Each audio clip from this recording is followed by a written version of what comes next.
Hello everyone, welcome to Cars with Ben, and in today's video I'm going to talk to you about 5 sleepers I believe are some of the fastest you can buy for the money, and sort of fairly understated cars that you just would not suspect are pretty quick if you were to race them at the lights, for example.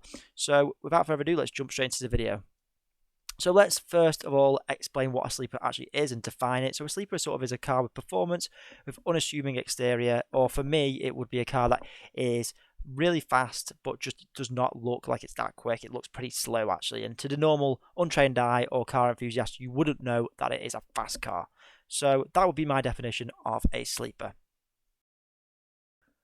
To kick things off, let's start with my number one. It is the Mazda 6 MPS. Now, the Mazda 6 MPS is quite an old car and originally came out in 2005, so a long time ago, about 16 years ago. Now, this car I have picked because it has an insane 2.3 litre, 256 horsepower, four-wheel drive, and that means it is a really quick car, and a lot of people didn't really purchase this car, a bit like the Mondeo ST220. It was a very similar sort of luxury saloon, sort of to compete with BMW M3s maybe at the time, and AMGs, Audis, all that sort of quattro range, and this car just really didn't get as popular, and it just still looked very similar, unlike the other cars at the time, to the Mazda 6 range. There really wasn't much change other than a slight change in body kit, and for this reason it really defines what I believe a sleeper is. It just doesn't look that quick, but it really is ridiculous, especially with a 256 horsepower out of those four-wheel drive saloon cars. That is crazy, giving it a time of 6.6 seconds to 60. So really like this one. It had to really come on the list because it was an ultimate definition. Coming in for my number 2 spot is the Volvo 850 or V70 cars or range. Now, the Volvo 850s and V850Rs are really quick cars that you wouldn't suspect, especially in an estate car with a 2 to 2.5 litre engine, which is amazingly quick. Now, the Volvo 850 came in many different versions, and specifically I want to mention the 850R, which was incredibly quick.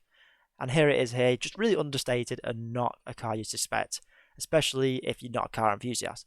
Now, these cars came with a 2 to 2.5 litre petrol engine or diesel, and they were really quick for its engine. And considering you can carry a whole family plus a load of items, it is insanely crazy to think that these cars would just be a lot of normal cars off the line if you were to race them, or just general speed.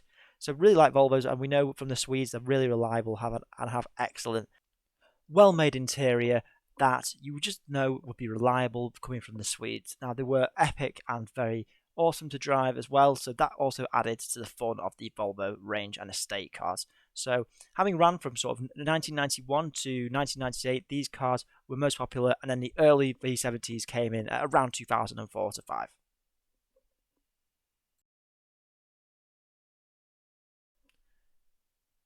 Coming at number 3 is the Saab 93/5 estate. Now, this car, as a lot of people don't actually realise with Saabs, is that they are manufactured originally under a fighter jet plane, so it was based all around fighter jet materials and how the cabin would look.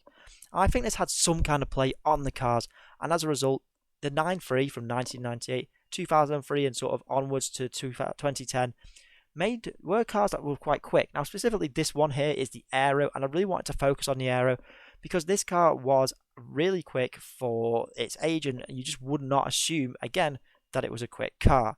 Now, the Aero, most of these Saabs came with a 2 litre, so it was a pretty quick car for a fairly small looking 4-door, unassuming car. Now, really what I like about these Saab is they're just very underrated, and there's not many of them. Also, if you were to look at one of these, they're pretty cheap because there's just so little interest in many of the Saabs. But if you wanted to go for potentially a estate, you can also get one, and again, it would be a pretty good sleeper because it comes with such a powerful little engine in that estate. Again, it's very similar to the 850. Coming in at number 4 is the Lexus IS250 from the year of 2005 to 2008. Now, I was going to pick the IS200 because that car is pretty awesome in itself and was a quick car, but the IS250 seemed like a more of a reasonable bet considering it's quite old now. What I like about the IS250, and I picked up from many car magazines and sources such as Autocar, was that it had a 2.5 to 3 litre. Now that's not a small engine in a 4-door car, and it is something that needs to be considered for the sleeper range. The IS250 is a fairly normal, unassuming car, unless you were, again, a car enthusiast and you knew about that range, particularly with the Toyota Altezza.